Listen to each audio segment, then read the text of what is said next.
दोस्तों, क्या आपने कभी सोचा है कि भारतीय जनता पार्टी हमेशा कांग्रेस पर यह इल्जाम क्यों लगाती है कि कांग्रेस के नेता हमेशा भारत की छवि को विदेश में जाकर खराब करने की कोशिश करते रहते हैं। और राहुल गांधी जिस प्रकार से विदेश में जाकर भारत के लोकतंत्र के खिलाफ जो बयान देते हैं, उसे देखकर आपको यह लगता भी होगा कि हाँ, राहुल गांधी तो ऐसी कोशिश जरूर करते हैं। लेकिन पूरी कांग्रेस पार्टी ऐसी तो नहीं हो सकती ना। कांग्रेस में कई युवा लोग हैं, कई ऐसे लोग हैं जो देश के बारे में सोचते हैं।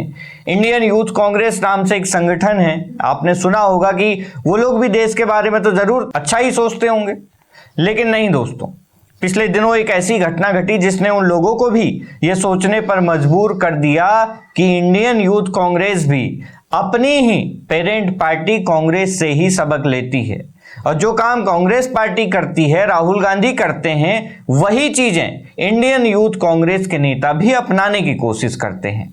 आप लोगों ने सोशल मीडिया में वो वीडियो जरूर देखी होगी जिसमें दिल्ली के भारत मंडपम में हो रही एआई समिट के दौरान इंडियन यूथ कांग्रेस के कार्यकर्ता अपने कपड़े उतारकर प्रधानमंत्री मोदी के खिलाफ नारे लगाने पहुंच गए। लेकिन क्या आप जानते हैं कि इन लोगों को भारत मंडपम के सुरक्षा गार्ड्स ने लात मार कर भगाया है। जी हां दोस्तों, आज के इस वीडियो में हम इस खबर का मंथन करते हुए आपको बताएंगे कि ये लोग कौन थे, इनकी प्लानिंग क्या थी और किसके आदेश पर ये लोग वहां पर पहुंचे थे जहां पर पूरी दुनिया के कई सम्मानीय नेता मौजूद थे।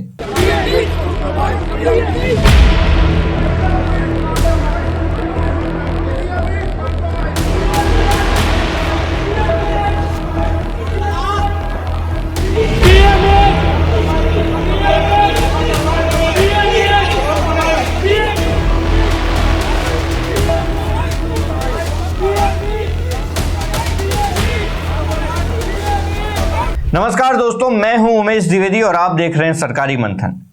दोस्तों, शुक्रवार दोपहर करीब 12:30 बजे की बात है। जगह थी दिल्ली का भारत मंडपम, जहां आर्टिफिशियल इंटेलिजेंस समिट का आयोजन चल रहा था। दुनिया भर से मेहमान आए हुए थे।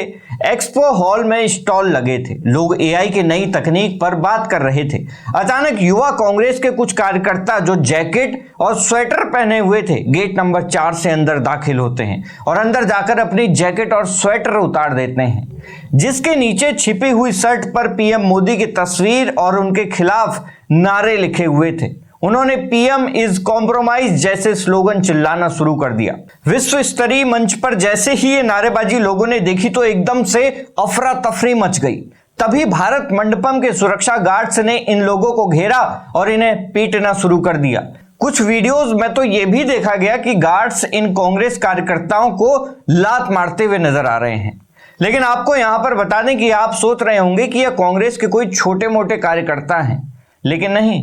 इन कपड़े उतारने वाले लोगों में शामिल थे युवा कांग्रेस के राष्ट्रीय सचिव कृष्णा हरि, जो बिहार से हैं और राहुल गांधी की भारत जोड़ो यात्रा में शामिल भी रहे हैं। उनके साथ यूपी यूनिट के वाइस प्रेसिडेंट अजय कुमार सेंथवार, जो देवरिया से हैं और ओबीसी कुर्मी समुदाय से आते हैं।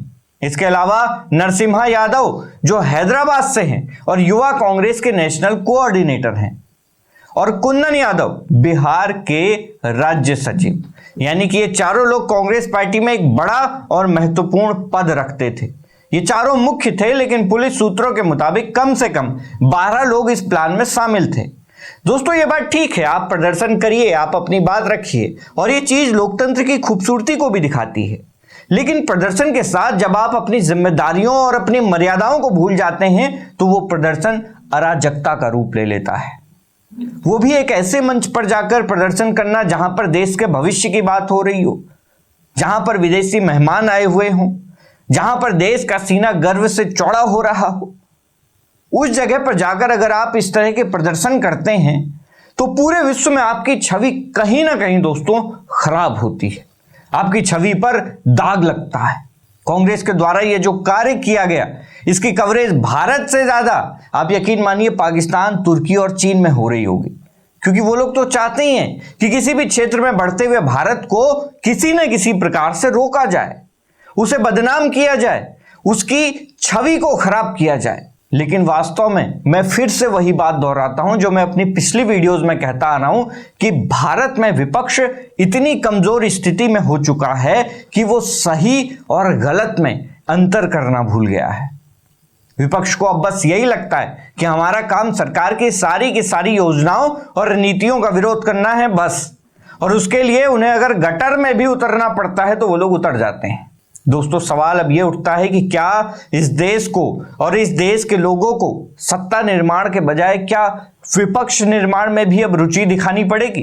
क्या भारत के लोकतंत्र को अब एक मजबूत विपक्षी नेता की तलाश नहीं करनी चाहिए, जिसे यह पता हो कि सरकार का विरोध और सत्ता की नीतियों का विरोध कब, कैसे और कहां करना चाहिए? दोस्तों, आपका क्या मानना है? आपकी इस मुद्दे पर जो भी राय हो, अपनी राय हमें कमेंट बॉक्स में जरूर दें।